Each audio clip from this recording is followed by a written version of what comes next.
ನಾನು ಹೇಳ್ತಕ್ಕಂಥದ್ದು ಪ್ರಿಯಾಂಕಾ ಖರ್ಗೆ ಅವರು ಏನು ಯಾರನ್ನು ಬೇಕಾದರೂ ಪ್ರಶ್ನೆ ಮಾಡಲಿ, ಅವರ ಹಕ್ಕು. ನಾವು ಅದನ್ನು ವಿರೋಧ ಮಾಡಲಿಕ್ಕೆ ನಮಗೆ ಯಾವುದೇ ಇದಿಲ್ಲ, ಕಾರಣ ಇಲ್ಲ.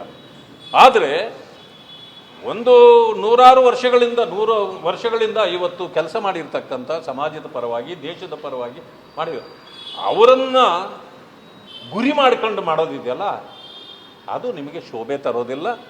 ಯಾಕೆ ಅಂತ ಹೇಳ್ತೀರಿ, ಇವತ್ತು ದಲಿತ ಸಂಘಟನೆಗಳು ನಮ್ಮ ಸಹಕಾರಕ್ಕೆ ನಿಲ್ರಿ ಅಂತ ನೀವು ಮಾತಾಡ್ತಾ ಇದ್ದೀರಿ, ಮಾಡಿರಿ, ನನಗೆ ಅದರಲ್ಲೂ ನಮಗೇನು ತೊಂದರೆ ಇಲ್ಲ. ಆದರೆ ಇಡೀ ನಿಮ್ಮ ಕುಟುಂಬ ಯಾವುದೇ ದಲಿತರ ಒಬ್ಬರನ್ನು ಬೆಳೆಸಿಲ್ಲ, ಒಂದು ದಿವಸವೂ ಕೂಡ ದಲಿತರ ಸಮಸ್ಯೆಗಳಾಗಿ ಹೋರಾಟ ಮಾಡಿಲ್ಲ.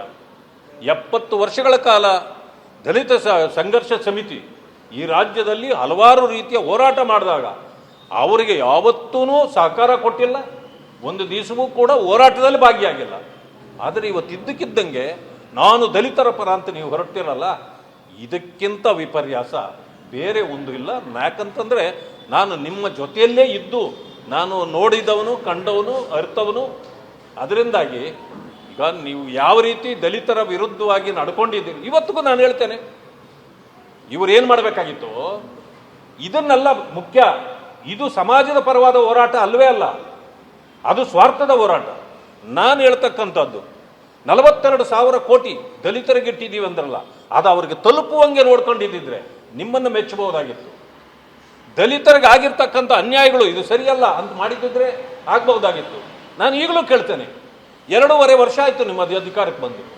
ಮಾನ್ಯ ಪ್ರಿಯಾಂಕಾ ಖರ್ಗೆ ಅವರು ಎಷ್ಟು ಜನರಿಗೆ ನೀವು ಕಾಂಟ್ರಾಕ್ಟರ್ಗಳನ್ನಾಗಿ ಮಾಡಿದ್ದೀರಿ, ಎಷ್ಟು ಜನರಿಗೆ ನೀವು ಕಾಂಟ್ರಾಕ್ಟ್ ಕೆಲಸ ಕೊಡಿಸಿದ್ದೀರಿ, ಎಷ್ಟು ಜನರಿಗೆ ನೀವು ಬೋರ್ವೆಲ್ ಹಾಕ್ಸ್ಕೊಟ್ಟಿದ್ದೀರಿ, ಎಷ್ಟು ಜನರಿಗೆ ನೀವು ಕಾರುಗಳನ್ನು ಹಂಚಿಸಿದ್ದೀರಿ, ಎಷ್ಟು ದಲಿತರಿಗೆ ನೀವು ಅಂದರೆ ಜಾಬ್ಗಳನ್ನು ಕೊಡಿಸಿದ್ದೀರಿ.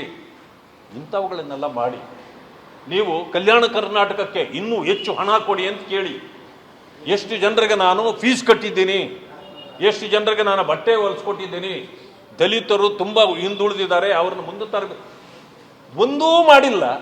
ಇವತ್ತು ದಲಿತರು ಈಗ ಜ್ಞಾಪಕ ಬಂದ್ರ ನಿಮಗೆ ನಿಮ್ಮ ಬುಡಕ್ಕೆ ಬೆಂಕಿ ಬಿದ್ದಾಗ ದಲಿತರು ಜ್ಞಾಪಕ ಬರ್ತಾರ?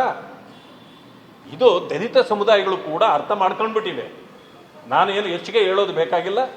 ಆದ್ದರಿಂದ ಇವತ್ತು ಯಾವುದೇ ದಲಿತ ಸಂಘಟನೆಗಳು ನಾವು ಕೂಡ ಈ ರೀತಿ ಏನೋ ಪಥಸಂಚಲನ ಮಾಡ್ತೀವಿ ಅಂತ ಬಂದರೆ ಸಂತೋಷ, ಮಾಡಲಿ, ಅವ್ರನ್ನ ನಾವು ಯಾರೂ ಬೇಡ ಅನ್ನಲ್ಲ.